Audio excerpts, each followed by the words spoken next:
Welcome back. All right, so the first epic review of the year, and of course, the season, and then we've got the power rankings to come after that. So 12 games that I'll be reviewing here. If you're looking for the matinee games, already reviewed. They already have their own separate videos on the channel.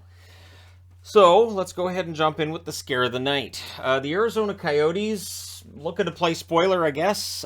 This is the second game in a row where it looked like they were dead early, and then not so much.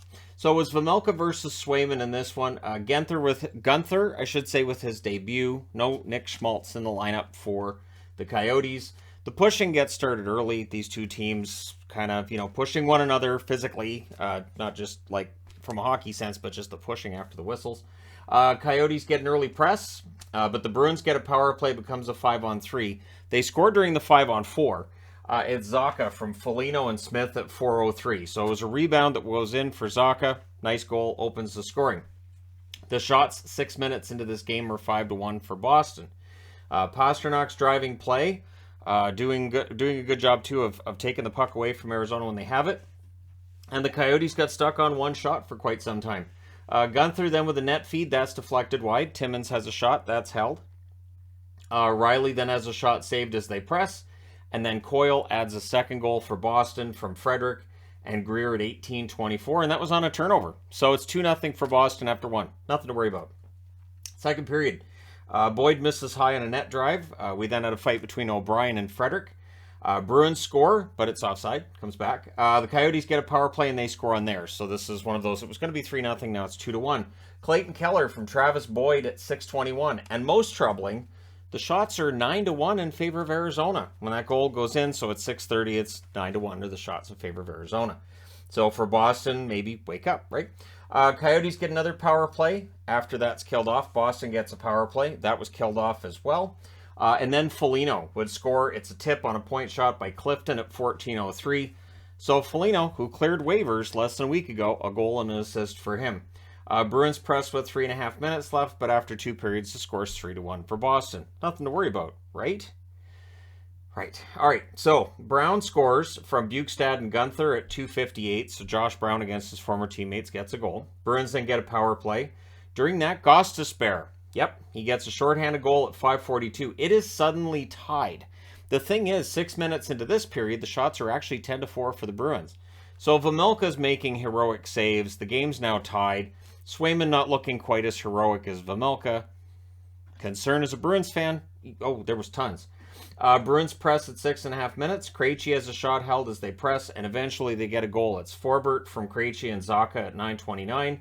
And then at 12:49, AJ Greer, who had a really good preseason, has continued that into the regular season. He scores from Lindholm.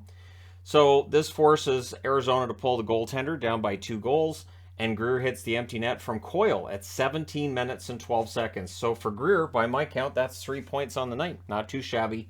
Boston wins one that was 6-3. Probably shouldn't have had the 3 against. But hey, happens. Boston's 2-0. For Arizona, they're 0-2 on the season. The shots, 12-4 Boston in the first, 14-7 Arizona in the second, and then 24-6 for Boston in the third.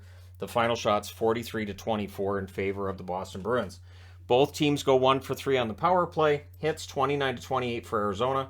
Vejmelka saves 37 out of 42. Swayman saves 21 out of 24. All right. Next up. So Detroit went in tonight and didn't exactly give New Jersey the kind of opening night at home that they wanted. So remember, New Jersey was coming off that 5-2 loss against Philly. Tonight was a tough one. It's Nedeljkovic versus Vanacek. Early jump for the Wings. The Wings actually get a power play. Bertuzzi's denied in close. That power play's killed off.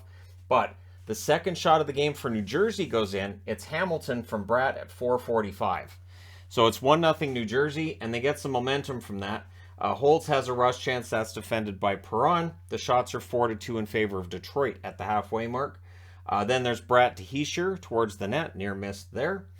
Hughes has a net drive. That saved Severson. Net feed. That tips wide. The Wings press with 5 minutes left.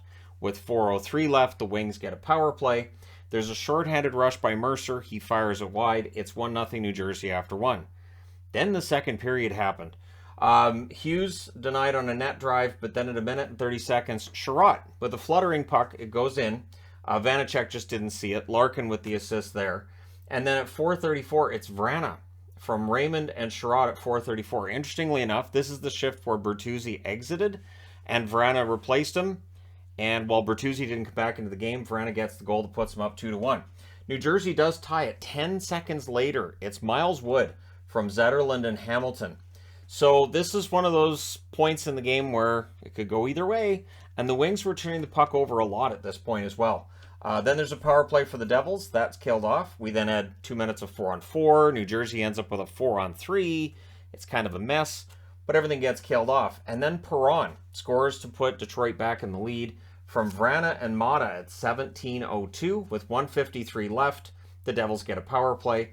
We then had a minute and 29 seconds of 4-on-4 to end the period. Larkin, during the 4-on-4, just before the buzzer sounds, he gets the goal from Kopp and Hronek. So Kopp on the board there, and it's 4-2 Detroit after 2, and it just felt like that was a really key goal by Detroit there just before the buzzer. So everything gets killed off to start the third. The Wings go back to the power play. That's killed off 2 shots. We had 2 minutes of 4-on-4. And then at 10:55, Kubalik steals the puck. He ends up getting it back. He scores from Raymond and Larkin. So at 10:55, it's 5-2 for the Wings. At this point, there were 9 games on, so this is where I kind of figured I could stop tracking it. But I will say this, I did hear the Fire Lindy chants. They were loud. And I'm thinking about it. I can't remember a home opener where there's a chant to fire the coach. I cannot remember. I mean, we had the chants in Vancouver with Green and Benning, but not right off the bat. Not the first game of the season, not that I remember. So I guess for Devils fans, the panic index is now, right? So maybe there's a panic index need in the first week of the season. I have no idea.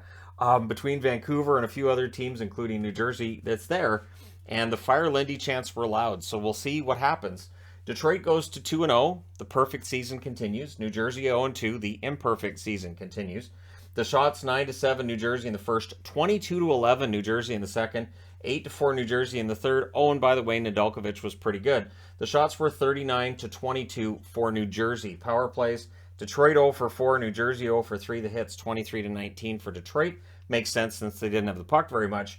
Nedeljkovic 37 saves on 39 shots. Vanacek saves 17 out of 22. That's an ugly stat line for Vanacek. Great stat line for Nedeljkovic. And we'll see how things go from here. Next up, Montreal in against the Washington Capitals. So it's Montembeault versus Kemper. Montreal, I still think, is playing better than the team they were last year, but I don't know that it's going to equal a lot more wins. The Habs press, no shots on that pressure, though. Doc then had a rush chance. That was saved by Kemper. Ovechkin then had a shot that was blocked. The Habs rushed the other way. 6.5 minutes in, the shots are 6-5 for Washington. So 11 shots in the first 6.5 minutes. This was a pretty wide open game. The Habs get zone time, but they're kept to the outside. Hoffman then has a shot. That deflects out. The Habs get power play. Caulfield has a chance that's saved, and that power play is killed off. Ovechkin scores, but it's offside, so no goal. Good back and forth with 5 minutes left. It's scoreless after 1. And then, to Montreal's credit, at 2:01 of the second period, they make things interesting. Suzuki scores from Jack-Eye and Caulfield. So, Suzuki and Caulfield on the board. That's what you want to see if you're a Montreal fan. And hey, they're up 1-0. In fact, the shots are 3-0 for Montreal at 3.5 minutes. The Habs get a power play. It's unsuccessful, and then Washington starts to take over. First, Sherry scores from Jensen and Trevor Van Riemsdyk at 9:02 to tie the game. He tipped that in front. And then Mantha scores from Kuznetsov and Oshie at 11:43. Oh, and then the Caps get a power play. So it's just really rolling the other way. Oshie scores from Ovechkin and Strome at 15:20, and the Caps just press for more. They're out for blood, and they're up 3-1. This was really a game the Caps couldn't afford to keep losing. Again, and I talk about this, I understand it's early in the season. It's an 82-game schedule. You don't want to get off to an 0-5, 0-6 start. So the sooner you get that opening win, the better. The Caps go back to the power play, but that's killed off. We go to the third period. 6 minutes in, the shots are 4-1 for the Habs. I don't know how dangerous those shots are necessarily. Caps are defending well. The Habs get a power play. That's killed off. Goaltender gets pulled, but really not much there. Montreal really can't get much going. And then things get kind of punchy at the horn while everybody's on the ice. So thankfully that didn't erupt into something bigger. And your final score is 3-1 for Washington. They go to 1-2 on the season with the win. Montreal drops to 1-2 with the loss. The shots in this one, 12-8 Washington in the first, 14-5 Washington in the second. Montreal outshoots them 9-3 in the third. The final shots, 29-22 for the Caps. Power plays, Washington 1 for 2, Montreal 0 for 3. The hits were 26-21 for Washington, so they controlled this game. Montembeault saves 26 out of 29. Kemper saves 21 out of 22. And Washington gets it done. All right. Next on the board, Toronto and the Ottawa Senators. So this isn't the start to the season that Ottawa had expected, right? This is supposed to be an explosive scoring team. And through 2 games, we haven't seen that yet. So it's Forsberg versus Samsonov. Samsonov pressed into action because Matt Murray's hurt. Yeah, he's on the LTIR. He's supposed to be out a minimum of 4 weeks. I didn't do a news video because it was hockey all day, but yeah. Murray's going to be out for a bit. That will affect the Leafs going forward. There's no games tomorrow, so I have plenty of time to do at least one news video. We can all discuss it then. Early jump for the Leafs. Tavares then at a rush chance. That's held. The Leafs press at 5 minutes. But the Sens get the first power play, and they score on it. It's Pinto from Giroux and Sanderson at 9:09. So Jake Sanderson's first National Hockey League point. The Sens then press for another. Bunting, he's shot blocking. He even saves one that was going in the net. Brody couldn't bury one. The Sens cleared out. Keefe was upset with a non-call, and Keefe was kind of upset at certain points in that first period in general. Nylander has a net feed. That's held. The Sens did press in the final minute, and they come out of the first period ahead 1-0. Second period, Leafs press at 4.5 minutes. Marner has a net feed. That won't go. The shots are 3-2 for Ottawa at 7 minutes. So Ottawa going for the steal here. Leafs get a power play. It's killed off. No shots on that power play for Toronto. Leafs press with 7 minutes left. Matthews is denied twice by Forsberg. The Sens do clear it out. Sens get a power play. That's killed off. Shabbat stuck on the ice as the Leafs press. He was out there for about 2.5 minutes. And then Kampf scores before the period's out at 19:44 from Muzzin and Yarncroke. It's one of those lethal end-of-period type goals, and it ties the game at 1. But the Senators are not dissuaded by that. The third period, they're actually ahead in shots 4-1, 5 minutes into it. The Leafs press at 6.5 minutes. Zub defends on a Matthews chance and did it without taking a penalty. Tkachuk then with a fast break, that's denied. The Leafs get a power play, and they score on it. It's Nylander. He blasts the one-timer. No chance for Forsberg there. Matthews and Tavares with the assists at 13:24. Sens try to answer. Samsonov holds on that, but eventually they do answer. 14:49 at Giroux off of a face-off win from DeBrincat and Shabbat. So that makes it a 2-2 tie. Here we go, right? We might be going to overtime, and I was ready for overtime. However, the Leafs said no. At 18:05, it's Hall. Scores the first goal by a defenseman this year for Toronto from Bunting and Marner. So he scored on his own rebound. He makes it 3-2. Ottawa pulls the goaltender with 1.5 left. Again, to no avail. And Toronto holds on and wins this one 3-2. So they go to 2-1 on the season. Ottawa disappointing at 0-2. Shots in this one, 13-11 Toronto in the first, 11-7 Toronto in the second, 10-8 Ottawa in the third. Final shots 32-28 for Toronto. Power plays, both teams 1 for 2. Hits 53-37 Ottawa. A lot of hits in this one. Forsberg saves 29 out of 32. Samsonov saves 26 out of 28. Easy for me to say, right? All right. Last one on this board is Tampa Bay in against Pittsburgh. So I talked about the Cup hangover and how that can affect teams. And really, Tampa Bay with 3 straight Stanley Cup final runs, I wouldn't blame them for having a bit of a slow start. It can be tough to get motivated for games in October. And for Pittsburgh, they want to prove that they're not on their last run. And at least early, the returns look good for Pittsburgh. So it was Elliott versus Jarry, early press by the Penguins. Then the Bolts press back. It's a fast start. There's really good energy in this game, good speed. To the surprise of no one, considering the 2 teams on the ice. The shots are 4-1 Tampa at 3.5 minutes. And then Tampa Bay gets a power play and they score on it. At 4 minutes and 10 seconds, it's Stamkos, who's off to a dynamite start from Hedman and Kucherov. The Pens then get a power play. That is killed off. There were a number of power plays in this game. Pens had some momentum, though. They're seeking the tie. The Bolts, they had some passes that were getting picked off by Pittsburgh. Eventually, Pittsburgh ties it up. It's Crosby from Gensel and Dumoulin at 17 minutes. Bolts then head Bolts are then held to the outside as they press for an answer, but after one period, it's 1-1. Second period, early jump for the Penguins, and they get a power play. They don't score during the power play. At least I don't think they did. Let me double check here. This is a power play goal that I didn't credit as a power play goal. Heinen from Zucker at 4 minutes and 11 seconds. He fires that one high on Elliott. At this point, there were 9 games going on, so I was doing my best to keep up. I had 6 I was following on the TV, and 3 I was following on my computer. So I was doing my best. Bolts get a power play, and it ends as a shot by Hedman was held. Pens then get a power play after that. That's killed off. So teams are exchanging power plays at this point. Penguins press with 5.5 minutes left. Guess what happened before the period's out? Right, Tampa gets a power play. And Pittsburgh killed it off. Heinen couldn't bury one on a rush, but after 2 periods, it's 2-1 for Pittsburgh. A little bit of doubt. Pittsburgh takes that away in the third period. It's Gensel from Letang and Crosby at 2:28. Pittsburgh won an offensive zone faceoff. Didn't give the puck back. Gensel puts it in the net. Filthy play. Then there's a post for Chernak on the next shift. So almost answers, but at 3 minutes and 50 seconds, it's Jeff Carter with his first of the season from Kapanen. Perry then fired one high as the Bolts are pressing, trying to get that one back. Nick Paul at a net drive. That was held by Jarry. 9:49 left. The Bolts go to the power play. It's killed off, and then the Penguins get a power play of their own, and they score on this one. So their power play was good tonight. Brian Rust from Crosby and Malkin at 12:31. And when you've got those 3 forwards out there together, you're going to get your share of goals. However, Braden Point would answer. So keeps it a little bit interesting. From Kucherov and Stamkos at 14:03 to make it 5-2. They'd pull the goaltender with 4.5 minutes left, because why not? Or to make it 5-2, I should say. And so they pull the goaltender early because they're down by 3, which allows Raquel to hit the empty net at 15:55. Your final score is 6-2. Pittsburgh's 2-0 on the season. Tampa Bay is 1-2. Shots 12-10 Pittsburgh in the first, 17-9 Pittsburgh in the second, 17-16 Tampa Bay in the third.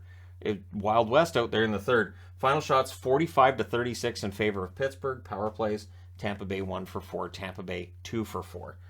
Hits 41-21 for Pittsburgh. So lots of shots, lots of hits by the Penguins. Really dominant game. Elliott saves 39 out of 44. Jarry saves 34 out of 36. And now I need to change boards.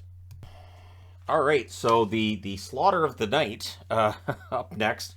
Yeah, that score is accurate. There was a lot of goals tonight, which was also kind of fun when you're trying to track 9 games at the same time.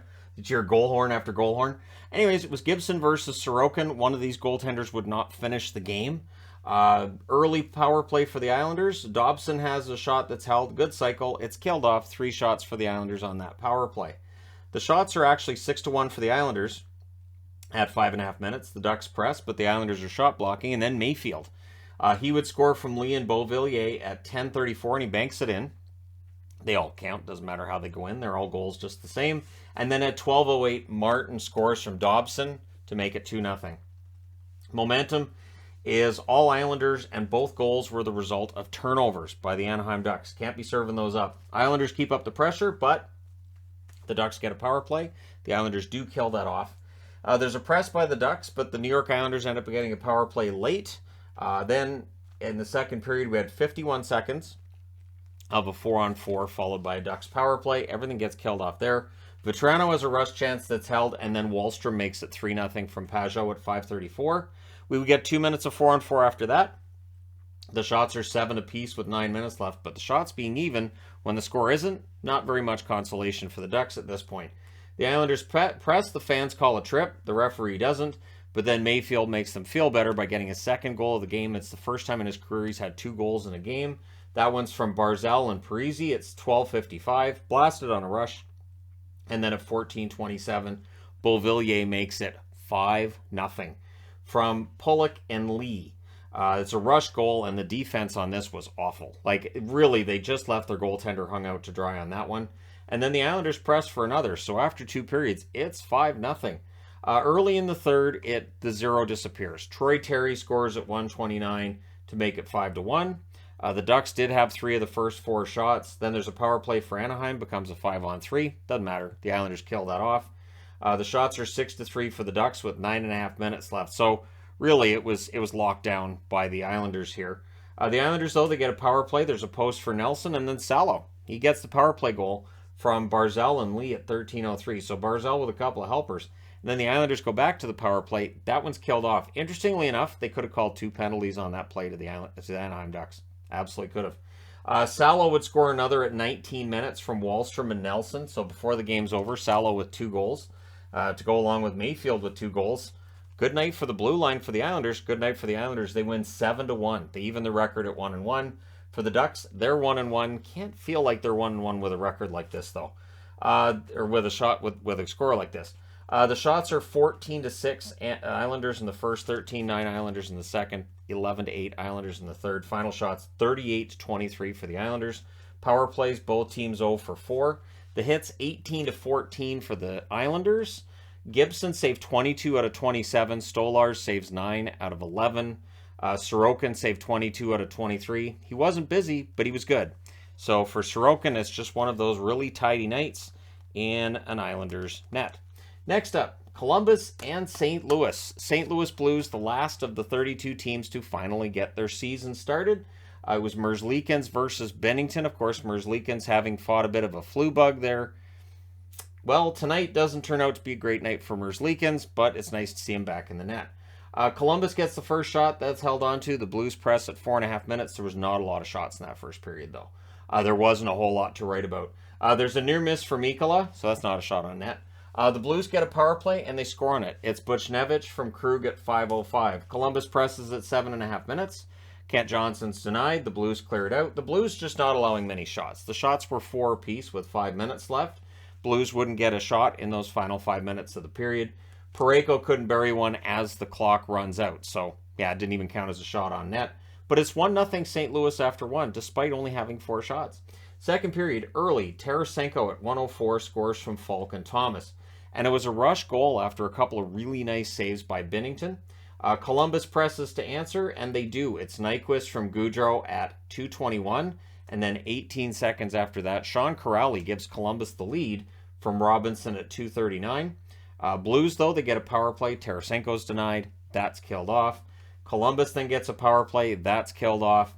And the Blues get some pressure with 1.5 minutes left. But a pretty evenly played period ends up favoring Columbus by a score of 2-1. The score overall is 2-2 after 2. Third period, Buchnevich is denied. Danforth had a shot that was blocked. Shots are 4-3 for St. Louis at 4 minutes. So we had 7 shots in the first 4 minutes of this period after having 10 in the entire second period. Back and forth at the half, and eventually Barbashev. A 4-on-2 leads to a goal here at 10:43 from Shannon Buchnevich. And then 20 seconds later, Neighbors gets his first from Leddy. So at 11:03, it becomes 4-2. The Blues then get a power play. So that's really all you need to know how they won this. They get the 2-goal lead, and then they get a power play. Tarasenko would score at 18:29 on a turnover and buries it. This is while you could tell Merzlikins was trying to get to the bench and look into the bench, and they were trying to figure things out. And St. Louis took all that guesswork out of it for them by scoring that 5th goal from Tarasenko, and they win at 5-2. St. Louis 1-0 in the season. Columbus, a very worrying 0-3. And it's a worrying 0-3 because they haven't been close to winning any of their games yet. So the shots in this one, 6-4 Columbus in the first, 13 shots each in the second, 8-6 St. Louis in the third. Both teams had 25 shots in this game. Power plays, Columbus 0 for 2, St. Louis 1 for 3. The hits were 28-14 for St. Louis. So they out-hit them badly. Merzlikins saves 20 out of 25. Binnington saves 23 out of 25 and was the better of the 2 goaltenders tonight. So, yeah, St. Louis wins a game in convincing fashion. And again, it has to be frustrating for Columbus to be 0-3. Next up is the game with all the goals in it. So it was LA in against the Minnesota Wild. And I mean, these two teams were struggling coming into this one. At least their early results look like they're struggling. And I don't know how to read a game like this. Like, is this one that they're going to springboard from and both have really good runs now? I don't think so. But anyways, it's Peterson versus Fleury. Neither of these goaltenders had a really good night. Early press by the Wild. The Kings get a power play. That's killed off. The Wild press 4 minutes into it. But at 4:28, it's the Kings that get on the board. It's Kempe from Fiala and Anderson at 4:28. The shots are 4-3 for the Wild at 8 minutes. But guess what happens at 8:55? Gabe Vilardi makes it 2-0 from Iafallo and Byfield. I like Gabe Vilardi. This has been a known thing for over 5 years. Kings then get a power play, and they score on it. It's Doughty, and he was excited to get that goal from Kopitar and Fiala at 11:13. So Fiala with a couple of assists. That's the 10th shot, and it's the third one that's gone in. Middleton would score at 12:57 from Spurgeon and Boldy to make it 3-1. And then later on in the period at 16:43, Marcus Foligno. He scores from Eriksson Ek and Dumba, and now the Wild are pressing to tie it. However, Iafallo scores from Velarde at 18:28, and that would end the night for Fleury. That was the first shot they had had since the third goal, and it went in. So that's a problem. The Kings then get a power play, which rolls over into the second period, where it would be Gustafsson who was dealing with that. And what we see in the second period is that the Wild would kill that off. Then they get a power play. That was killed off as well, but they got another. So there were a lot of power plays in this game, a ton, 12 altogether. Eriksson Ek scores on this one from Kaprizov and Boldy at 5:25. The Kings, though, they get a power play, and guess what? Yeah, they scored on that one too. It is Fiala from Kempe and Kopitar at 9:11. So Fiala had a very good game. But then the Wild get a power play, and they score on theirs too. So that's 3 power play goals in a row in the game. Kaprizov from Zuccarello and Gustafsson at 12:12. So the goaltender getting in on the action. However, before another minute's gone by, Roy gets it back from Lemieux and Kaliev at 13:10. Then we had another Wild power play. That was killed off. But after the second period, it's a lot of goals. There's a lot of goals in this game. I think it was 6-4, right? 6-4. It was a lot. So third period, Kings had the only shot of the game at 4 minutes.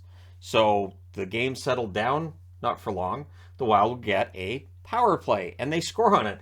It's Zuccarello from Addison and Boldy at 5:56. And then at 7:32, the game is tied. Sam Steele, yep. He scores from Hartman and Brodin. And everybody's happy for about 30 seconds in Minnesota, and then it happens. Kempe scores another from Kopitar at 8:03, and that makes it 7-6 for LA, which is where I started saying this game's just ridiculous. Actually, I think I said the game's ridiculous at about 5-4. I don't know. It was earlier. I said it was ridiculous. The Kings press at the half with 5:23 left. The Wild get a power play. It doesn't last. We end up with 1 minute and 24 seconds. A 4-on-4, and everything gets killed off, and Minnesota doesn't get any momentum from it. Goalie gets pulled with 1 minute and 30 seconds left with 59.8 seconds left. The Kings ice it. This is where the announcer said, well, the Kings won't call a timeout. They might like to, but they're not going to, and I thought, they just iced the puck. They're not allowed.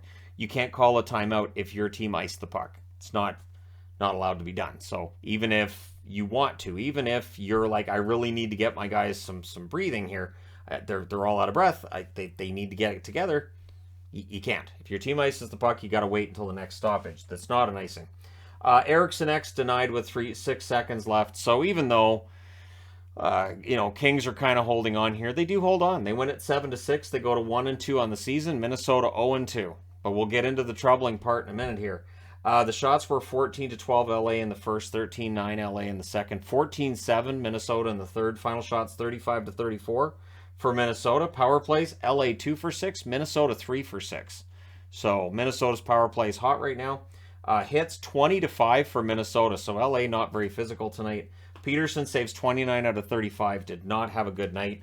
Fleury saves 10 out of 14. That's 2 games in a row where Fleury's looked shaky. Gustafsson saves 17 out of 20. The Wild can't afford to have a goaltending problem in the Central. Central, it's going to be tough to make the playoffs. If the goaltending spirals in the wrong direction for Minnesota, they could very well find themselves outside of the playoffs. All right, next up. Last one on this board is Dallas at home against the Nashville Predators. Of course, Dallas beat Nashville in Nashville. Now they were coming home trying to repeat it. It's Saros versus Ottinger. The Predators get a power play, and Dallas scores on it. And it was a beautiful break goal by Hintz. No chance for Saros at 4:46. Heiskanen with the assist on that one. Not too shabby. Stars then get a power play. Nashville did successfully kill that off. Pavelski's denied on a net drive. Things get kind of pushy after Ottinger holds the puck. These teams are getting familiar with each other, and they don't like it.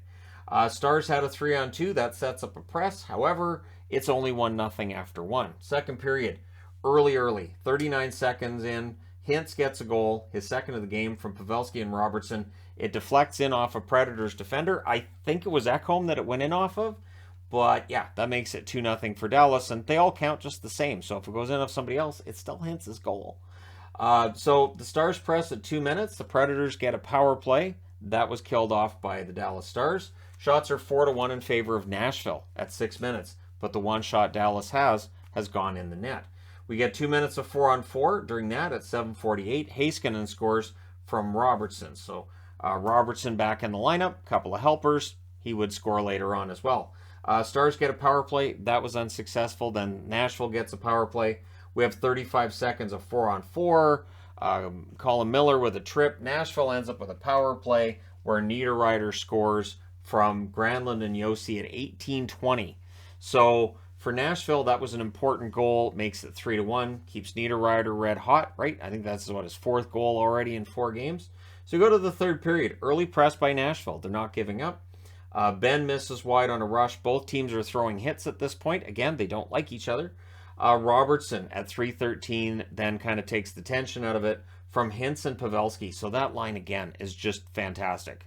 And Daryl Ray said towards the end of this game too, like, Dallas has had that reputation for being a one-line team. When the one line's going as well as this one is, it really isn't a problem during a regular season game. Great passing, buries it into the open net. Not much of a chance for Saros at all on that one. Preds try to answer. Stars press at 9.5 minutes, but some shot blocks there by Nashville. Goalie gets pulled with 5 minutes left because you're down by a bunch. Empty net miss by Miller, and he misses again. The second miss was an icing. Not to worry.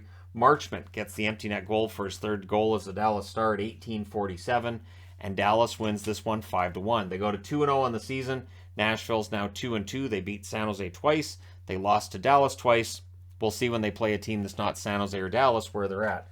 Your shots, 13-10 Nashville in the first, 12-6 Nashville in the second. Dallas locks it down in the third, outshoots Nashville 6-5. Final shots, 30-22 for Nashville. Power plays, Nashville 1-for-4, Dallas 0-for-2. Hits, 17-13 Nashville. Saros saves 17 out of 21. Ugly stat line for him. I don't blame him though. Ottinger, 29 saves on 30 shots. So I'm wearing my Ottinger jersey because you gotta wear your Ottinger jersey when he gets a win like that. So there you go. And now we're gonna go to the last board. Okay, Battle of Alberta. I wish we had more of these this year. I do. And yet, it was absolutely bonkers at the start, wasn't it? So it was Vladar versus Campbell. Dan Vladar starting against Edmonton. Turns out it's a pretty good idea. I wish they had tried it in the playoffs. So Oilers hit. They have the early jump. Vladar covers. And then I think this was the first shot for Calgary. It goes in. Backlund from Stone and Coleman at 1:13. But Edmonton doesn't stay behind for long. It's Cody Ceci with his first of the season from Yamamoto and Draisaitl at 3:18. It doesn't stay tied for long either. It's Stone from Rooney at 4:34. We then had 2 minutes of 4-on-4. McDavid draws a power play. That became 4-on-4 as well. And at 7:41, Calgary opens up a 2-goal lead. It's Kadri who scores a goal from Stone. So Kadri scores that on a fast break. And yeah, Nazem Kadri doing Nazem Kadri things. At 10:18, Mangiapane makes it 4-1 and ends the night for Jack Campbell from Kadri and Tanev. The Flames then press with 6.5 minutes left. They get a power play. That's killed off by the Oilers. The Oilers get a power play. That was killed off as well. But after the first period, it's 4-1 in favor of Calgary. I've only got 5 of those shiny magnets. So I was thinking, I'm going to have to switch out the magnets. Which, I did during the Boston game, but I didn't think anybody would care. Second period, early jump for the Oilers, but Vladar saves. The shots are 6-2 for the Oilers at 4 minutes. So Vladar was busy. Kulak defends a 2-on-1 at the other end. Kadri fires one wide on a rush. Lucic then had a net drive. That was saved. Oilers get a power play, and they score on it. It's McDavid from Kane and Draisaitl at 10:46. So McDavid continues this remarkable start to the season. Great pass by Kane and is buried by McDavid. The Oilers then press for another, and eventually they get it. It's McLeod that makes it 4-3 from Murray at 14:54. The Flames get a power play. That's killed off. And we roll into the third period with a score 4-3. But as the Oilers showed against Vancouver, they don't mind coming back from behind. Oilers press early. Backlund then had a shot that was held. And then he had another chance that was held too. Backlund had a good third period. Flames get themselves a power play. Kadri and Lindholm are both robbed by Skinner. We might have a goaltending controversy in Edmonton. It's probably too early to talk about it, but why not? Skinner played really well tonight. Campbell wasn't as good. Then there's a near miss for Uyghur as the power play ends. Hannafin had a shot that was held to get the Oilers a chance to have the line change because they got pinned down after that power play after they were done killing it. You could see CC was like barely able to move out there. Kane's robbed. The Oilers would press after that. 12:29 left. The Oilers get themselves a power play. The Flames killed it off. Flames penalty kill was pretty good at this point. Huberdeau fires one wide on a turnover chance. Coleman then has a shot that's held with 1:30 left. The best way not to allow a goal 6-on-5, don't let them pull the goaltender. You don't have to worry about the 6-on-5 goal. They don't get the goalie pulled until they win that face-off and leave the zone with 1:20 left. Then with 30.5 seconds left, Edmonton calls a timeout. Vladar stood on his head in the closing seconds to close out the win. Calgary wins 4-3. They go to 2-0 on the season. Edmonton drops to 1-1. Shots 16-11 Calgary in the first, 11-10 Calgary in the second, 15-8 Calgary in the third. Final shots 42-29 for the Flames. Power plays, both teams go 1 for 4. Hits were 39-36 for Edmonton. It was a physical game. Vladar saves 26 out of 29. Campbell saves 7 out of 11. And then Skinner saved all 31 shots he faced. So Skinner's going to be getting a start here and there, I would think, as long as the stats stay like that, right? But Battle of Alberta, that's the first of 3, and that's it for now. Next up, Vegas and Seattle. So I was kind of excited to watch this, and then Vegas made sure I wasn't. It was Hill versus Jones, and it's 12 seconds in. It's right off the opening faceoff. Colasar from Carrier, and just the turnover off the opening faceoff, and done. And I was like, oh, okay, never mind. Vegas then gets a power play in at 3:06 on their 5th shot already. Marchessault scores from Roy and Pietrangelo, so it's 2-0 Vegas. Seattle presses at 7 minutes. Coleman's denied. Vegas clears it out. Kraken press again. Kessel clears it out. Seattle then gets a power play. Beniers has a blast that's saved. That power play is killed off, but it's 2-0 Vegas after 1. Second period, early press by Seattle. Larson was denied during that. There's some pushing after a save by Aiden Hill, who had a very good night tonight. Howden couldn't bury one. Just kind of tied up in front, so he couldn't bury it. Vegas gets a power play. Seattle does kill that off. Carrier has a fast break. That's saved. Geeky then had a net drive. That was saved as well. Vegas gets some pressure. That pressure causes them to get a power play, and they score on it. It's Riley Smith from Stone and Eichel at 13:55. He wires it top corner. Nice goal for Smith. And then Marchessault from Stevenson and Theodore at 17:11. The route was on. Before the period's out at 19:43, Theodore scores from Kessel and Eichel. That's 2 bad goals in a row for Martin Jones. And that was the end of it for him. Third period, Everly has a tip chance that's saved. The shots are 4-0 for Seattle at 4.5 minutes. I will say Seattle didn't give up. Schultz has a shot that's held. There was 1 shot for Vegas in the first 7 minutes. Smith then had a chance that was saved. The Kraken rushed the other way. Vegas presses with 7 minutes left. However, the puck goes the other way and it's in the net. It's Schultz. He scores from Burakovsky at 13:19. Then with 5:06 left, Seattle gets the power play, and they score another to make the score a little bit better. Schwartz scores that one from Burakovsky and done at 16:17. Vegas, though, they get a power play shortly thereafter. Kills any momentum Seattle had left. Your final score is 5-2. Vegas is now 3-0, and for Seattle, it's their first regulation loss. They're 1-1-1 to start the season.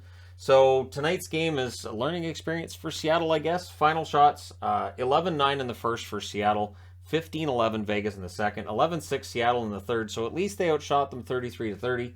Power plays, 2 for 4 for Vegas, 1 for 2 for Seattle. Hill saves 31 out of 33. Jones saved 19 out of 24, and then Grubauer saved all 6 shots he faced in the third. The hits weren't listed on the app. The app kind of froze on me halfway through the game. Last I checked, it still shows a 5-0 score in the second, so I had to go around and find the stats by other means, and there you go. But I would wager that the hits were probably pretty low in this one. Vegas isn't the hitting team they used to be, and I don't think it was that high. That being said, last game of the night, Chicago and San Jose.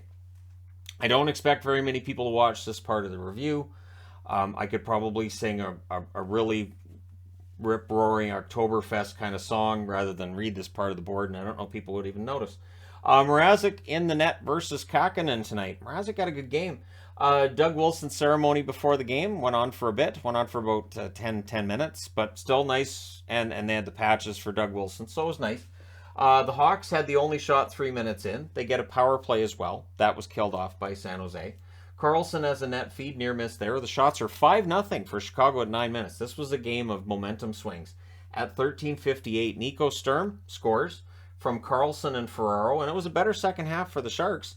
And as I'm writing that down, Carlson gets a goal. It was originally granted to Couture, but he didn't touch it. So it's Carlson from Couture and Lawrence at 19:22. So San Jose is up 2-0. And the second period, it looked like Chicago had kind of tuned out. Meyer nearly makes it 3-0 early on. And the Hawks just weren't generating anything through the first, I'm going to say 4 minutes.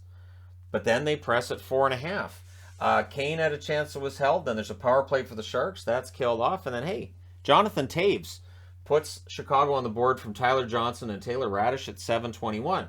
But the Sharks get a power play, which cue the Jason Dickinson show. Lafferty scores from Dickinson and Jack Johnson at 8:27. Really lazy play by the Sharks. I was stunned by how lazy the Sharks were in coming back and just watching. They were just, go watch the replay. They were just watching.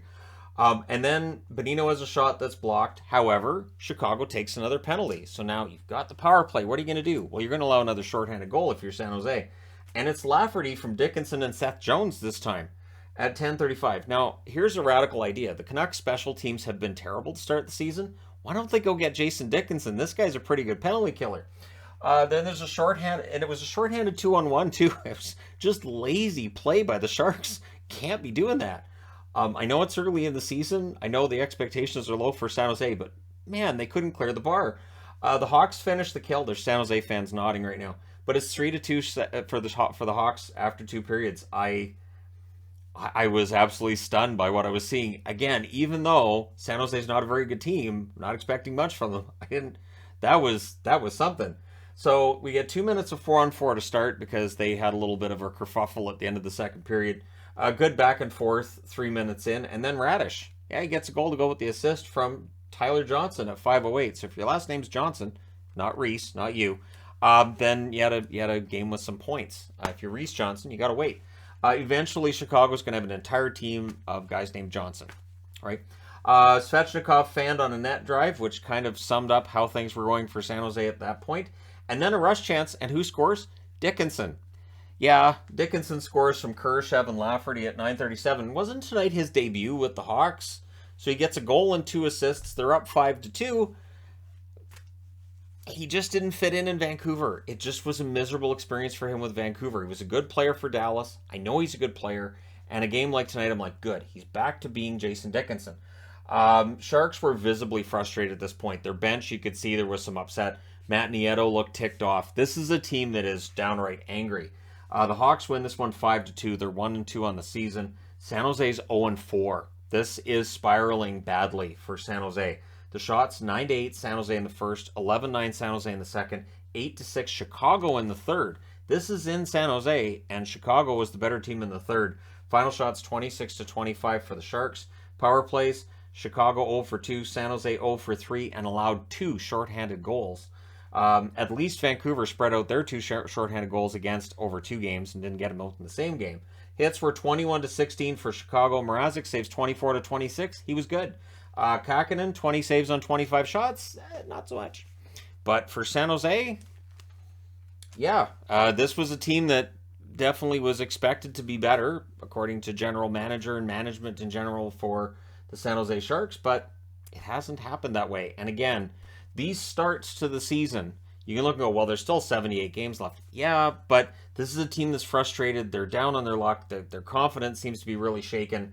And it got kind of ugly in the third period. Not ugly towards Chicago as much as you could see they were frustrated with themselves. So we'll see how far it goes. Let me know your thoughts in the comment section below as always. Don't forget to hit like and subscribe if you're browsing your way through. You just happened upon this video. Thank you guys so much for watching, for all your support. I will talk to you again soon.